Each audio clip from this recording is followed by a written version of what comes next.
All right, we're back. Season 2 of Between Two Banjos. I'm here with Dustin. Here with Barry.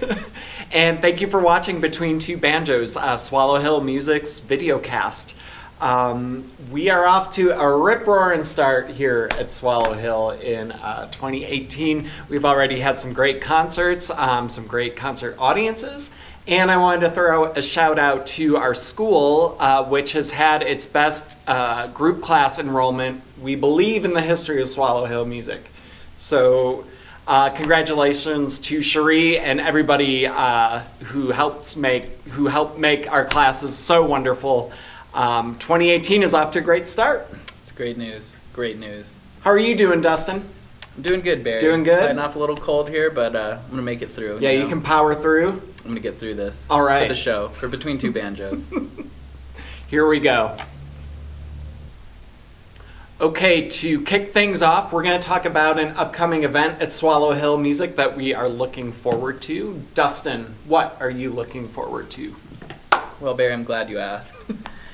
You knew I would. I did. We're going to be hosting the Lost Dog Ensemble in March. I want to say March 23rd. Double check that. That sounds right. They are a Tom Waits tribute band. Mm-hmm. When I first heard there was a Tom Waits tribute band in town, I was skeptical, to say the least. You know, it was like, you can't, he's so singular an artist, you know, but he's one of my favorites, especially his live performances. I've been spending more time than I'd like to admit trying to hunt down and download live performances of his because they're amazing.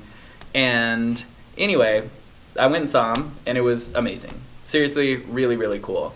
If you're a Tom Waits fan, you will love it. They play music from all eras, from the piano ballads to the crazier, rowdy stuff. The guitar players in the band do a really good Mark Rebo impression, who is, you know, the guy all over, who plays guitar on most of his most recent albums. Well, he's been playing guitar for a long time, anyway.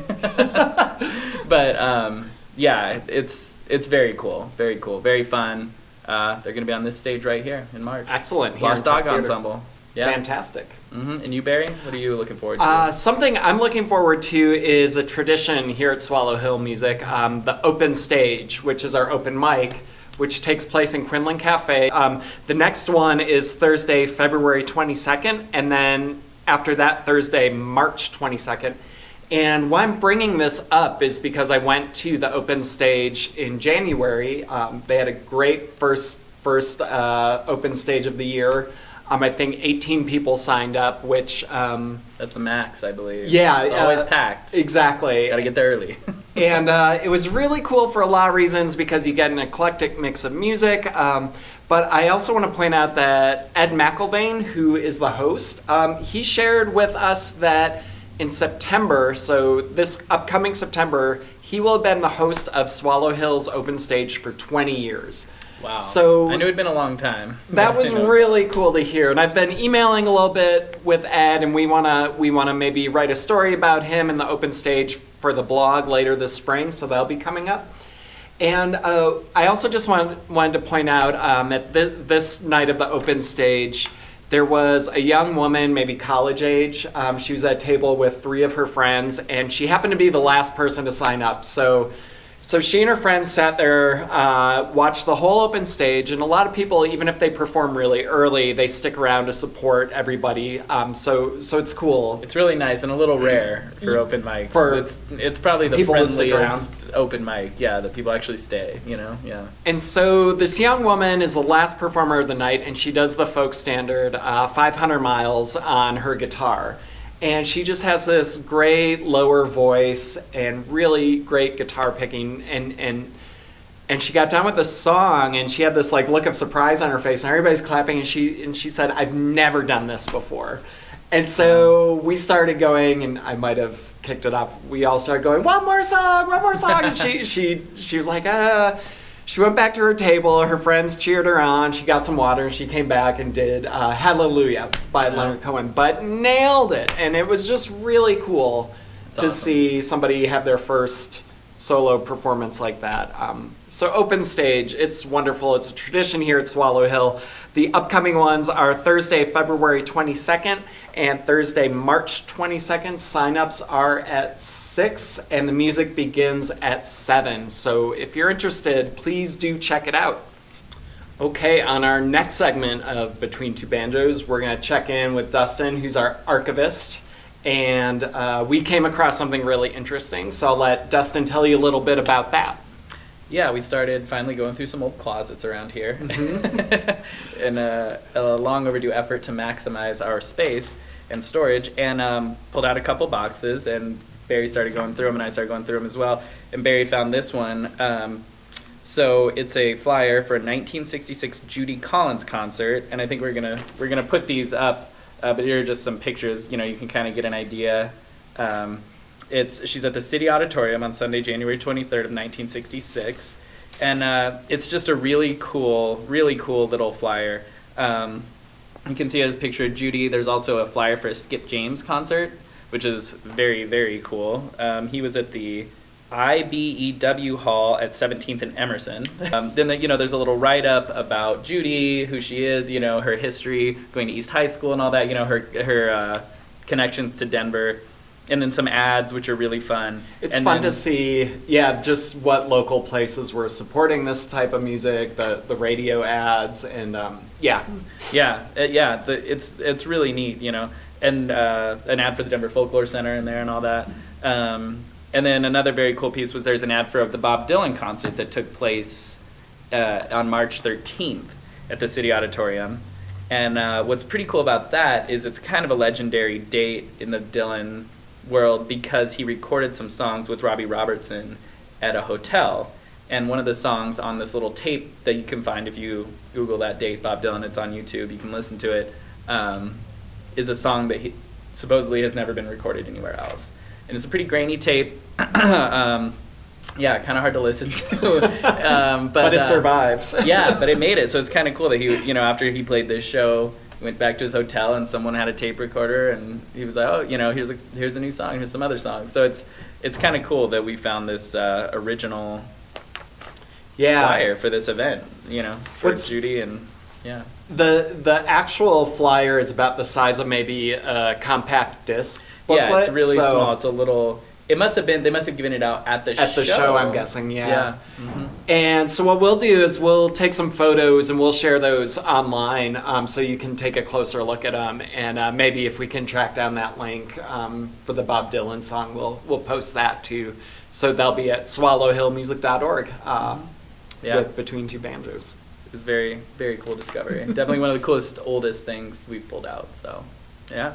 For our next segment here on Between Two Banjos, we're going to talk about what we're listening to. So maybe an artist or an album that's catching us right now. What are you listening to, Dustin? Well, Barry, I'm glad you asked. I discovered a website with archived recordings for streaming of every single one of Bob Dylan's theme time radio hours that he did. So this was about 10 years ago or so? Yeah, it was like 2006 to 2009. Okay. I did it for 3 years. And it's just really fun. It's him. He comments on every song. And it's just really funny. It's really a throwback to the old radio stations that he grew up listening to and everything. Right. So it's just this real masterclass in American music. There's old blues, old country, modern music, like old jazz, and there's always obviously the themes. So like money was the theme, divorce, marriage, flowers. Right. And it just, his comments are hilarious. Like sometimes it's just, what is he saying? What is he talking about? Like, cause it's just, he kind of gets off on these tangents, but it's really fun. And we've been throwing on when we cook dinner and it's fun. It's like listening to an old radio show that's, I don't know, just curated really well and really fun to listen to, and having Bob in your house every night. Dinner with Bob. Yeah, dinner with Bob. It's kind of what it's like. It's fantastic. It kind of feels like you are sitting there with him just telling you about music, so yeah, it's pretty cool. And that was originally on a satellite radio? Yeah, it was on a Sirius XM station. Super cool. So, but yeah, they're out there. If you do a Google for it, it's like one of the first things that pops up. But yeah, it's really fun though. Check it out. I've been listening to a band that I just learned about called Stick in the Wheel. And first off, I'm kind of jealous of their band name. I'm like, how'd you get to the 20 teens and that name hadn't been used? Because I think it's a great name, Stick in the Wheel. They are a British, and to be more exact, an East London folk band. They use the old English folk ballad tradition, but they've modernized the sound a bit. So it's traditional instruments, 2-part vocal harmonies, and then sometimes they'll add either a loop or an electronic instrument or a vocal effect. Nothing too heavy, but so kind of like a Steel Eye Span, Fairport Convention. Yeah, sort of in that vein of the traditional, but like exactly. Yeah, and they've found a cool way to not be heavy-handed with the way they modernize it. But their new album is called Follow Them True, and it just came out about 2 weeks ago, and I've been listening to it a lot. It's very working class. It's not soft folk music. It's more kind of rough and ready, and maybe stomp your boots along to some of the tunes. So nice. I've been really been enjoying that. The band's called Stick in the Wheel, and the album is called Follow Them True. I'll have to give it a listen. So, Dustin, next up, what is a non-Swallow Hill music show that you are looking forward to? Well, Barry, the band Antibalas is coming to Cervantes. They are a New York-based Afrobeat band signed to the Daptone record label. Cool. And they are amazing. It's just really great, high energy, really fun. I've never seen them. So what's the name again? Antibalas. Okay. How did you discover them? Just Daptone, really. Yeah. Yeah, just like being into Sharon Jones and Charles Bradley and all that stuff. Cool. And just looking at their roster and listening to various other artists on there, and these guys are just really amazing. The lead singer guy is just high energy, dynamic. I have seen him before. He played at a Fela Kuti tribute. He did the vocals and everything for the Fela Kuti tribute. So it's cool to see him doing that. But I'm really excited to see them do their own music, because they've been around before, but like opening for Galactic at the Fillmore and stuff that I didn't make it to. So it's just exciting to get a chance to see them headline. Mm-hmm. Fantastic. Mm-hmm. I love when you discover a label or maybe a studio where you just trust what they're doing. And so if they put out a new album or they feature a new artist, you just intrinsically trust them that it's going to be of a certain quality of what you're looking for. Yep, so. And Daptones is definitely one of those labels where anything they put out, I'll give it a listen. You know, they won't be my favorite thing, but it's guaranteed to be good. Right. So, yeah. Mm-hmm. Fantastic. I'm really curious about, there's this Baltimore, I guess you'd call them indie rock duo called Y Oak. I've seen them before. Yeah, at so the High Dive back in like a while, years ago. It was awesome. It's funny because they're playing the Bluebird on May 23rd. They have a new album coming out. So I first saw them play at the Walnut Room, I think in 2008, or maybe it was the High Dive with Shearwater. And I never that was the show. Okay, yeah, I've never heard of them, funny. but I knew Shearwater. So long before Dustin and I knew each other, we were at the show at the High Dive. Yeah.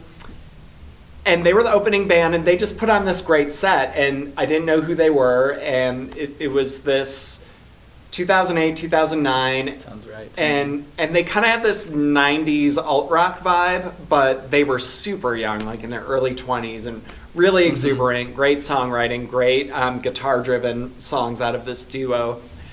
And I got to talk to them. They were super nice, and I saw them a year later at the Walnut Room. Okay. That's where I saw them at the Walnut Room, again with Shearwater. Oh, I missed that.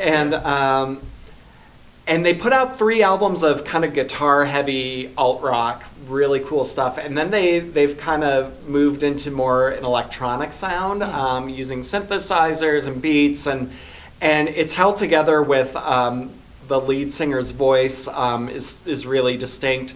But I haven't kept up with them, so I'm curious about the new album, and I think I want to check them out live, because I feel like, I remember them 10 years ago now. I'm a few albums behind myself. And doesn't the drummer also play keyboards while he's drumming? He does Isn't that a part lot. of what they're doing? Yeah. Because it's just the drummer and the guitar, and it's...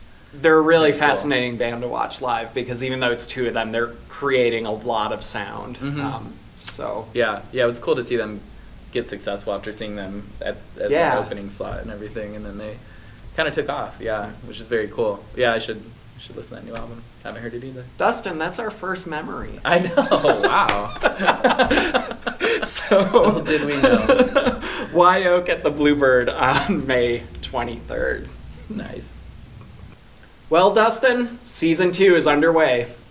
Before we sign off, I just wanted to let people know that Dustin and the concert department are really busy on booking summer concerts, including Denver Botanic Gardens, 4 Mile Historic Park. So all of your favorite summer concerts that you've known to come and love, we'll be announcing things about that very soon. I should really be doing that That's instead right. of this right now. Summer will be here before you know it. Mm-hmm. So thank you for watching Between Two Banjos, and we will see you soon. And always remember to banjo on.